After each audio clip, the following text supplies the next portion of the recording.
Love my dogs.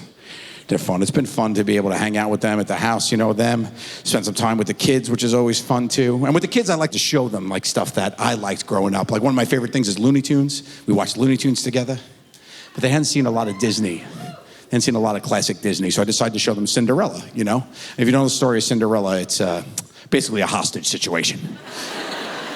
This girl's stuck in the basement, forced to play with rodents, do chores. It's like an animated version of the movie Taken. If Liam Neeson had no skills, this is what happens to the lady. This is it. She's stuck in a basement, she's got to do what she's got to do. But the prince of the land is throwing this big party, right? The prince is having this big party, he's throwing this big ball, okay? Oh, side note, my favorite Cinderella joke. What did Cinderella say when she got to the ball? Ha. Yep, good. Tell a friend. So she hates her life, but she wants to go to this party, but she doesn't have what she needs. So she wishes upon a star, and a fairy godmother comes down and gets her bibbidi-bobbidi-boo on. She's like, I got you, girlfriend. What do you need? You need a ride? Give me that pumpkin. Carriage. How are we going to move this thing? Miceys? Boom. Horsies. Ooh, you look terrible. You look terrible. You can't wear that. Come here. Limited edition Disney and Gabbana gown. Complete with glass slippers.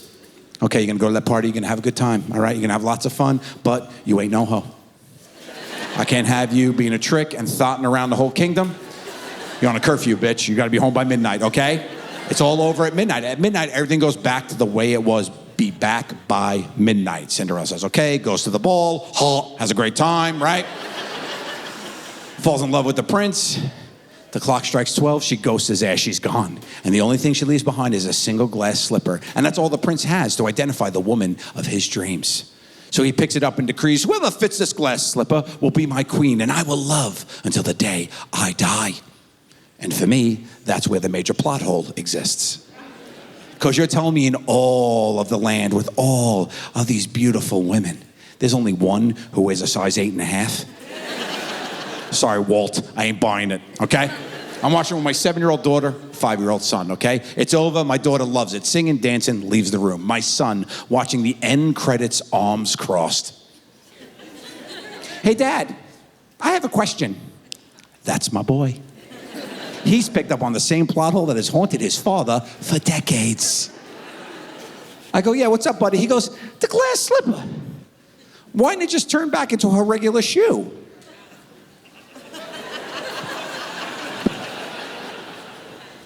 My son is Elon Musk. I have a genius boy. He's genius. I never thought of that. He's 5 years old picking that up.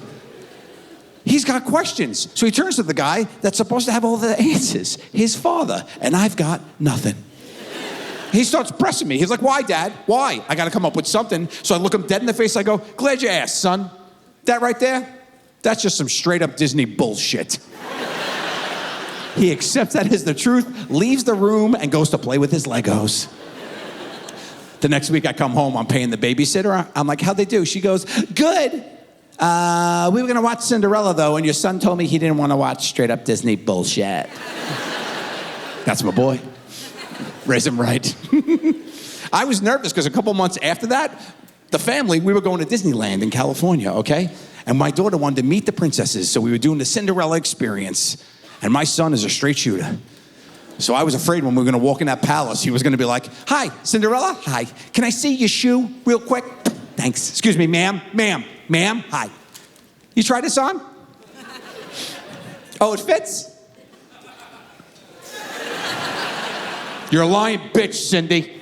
Let's go, Dad. We're going to go to Universal and play with Minions. They tell the truth there. Disney was great, man. Disney was great. We had a good time there. I finally got to go on that big Star Wars ride. Any other Star Wars fans up in here? Yeah.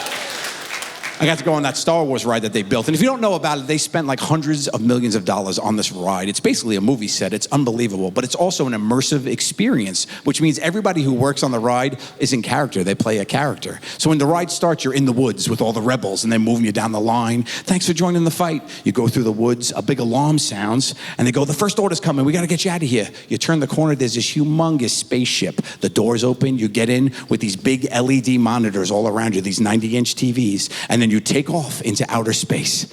A battle begins, you get sucked onto the Death Star, and the next time the doors open, you're on the Death Star face to face with 100 animatronic human-sized stormtroopers with their guns pointed at you. And I was like, this is the coolest thing ever. Are you kidding me? This is so cool. What a cool experience for me. Not for my 5-year-old son, who's never seen a Star Wars film or been on a ride. And I think back on the day, trying to remember what was happening on the ride and recapture what was happening with my son. Because when it started, he was totally into it. He's in the woods. They're like, thanks for joining the fight. He's giving high fives. Like, thanks, dude. He was all excited. Then the alarm sounds. I'm like, come on, buddy, we got to go. The bad guys are coming. And he goes, the bad guys are coming? And then we turn the corner and we get on a spaceship. And we go into outer space, where an intergalactic battle begins. The whole thing's shaking, people are screaming. I look, my son is hugging the guardrail going, I want to go back to Earth!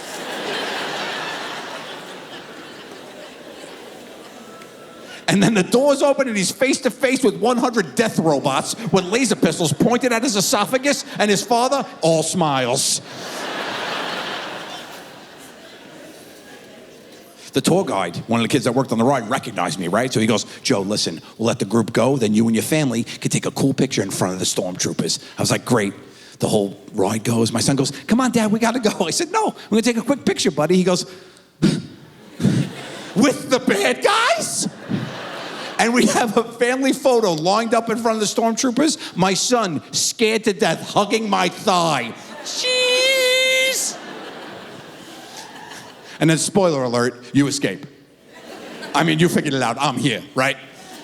But the way you escape is that your escape pod crash lands pretty realistically on a foreign planet, okay? And I had never been on the ride, so when it jostles, it catches me, and I go, oh, and my son sees this, and he loses his shit. He's like, ah, ah, ah!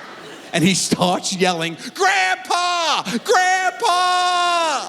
He's calling for his grandfather, who's not even in the state of California. He is 3,200 miles away in New York. But his father has failed him so miserably that the only other male role model he knows, his only plan B, the only other guy that could save the day, Grandpa. Quick stats on Grandpa for you. 75 years old, 4'11". Diabetic, chronic bronchitis, needs an inhaler, double kneecap replacement surgery, uses a walking stick. He's like Yoda. He's like a real life Yoda. I feel like he was in New York going, I feel a disturbance in the force.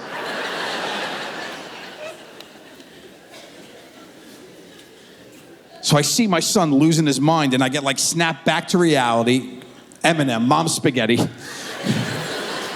And I'm like, he's not having fun. So I grab him, I scoop him up, I'm hugging him, and I'm rubbing his back. And I just tell him, don't worry, buddy, relax, it's just a ride. Information he could have used 12 minutes ago. And he's doing that thing, you know when they're so, like, they're not even crying anymore, they're just so angry, they're doing that angry breathing, beat red, right? So I'm hugging him, I'm holding him. He pushes off my chest, looks at me dead in the face, goes, this is some straight up Disney bullshit.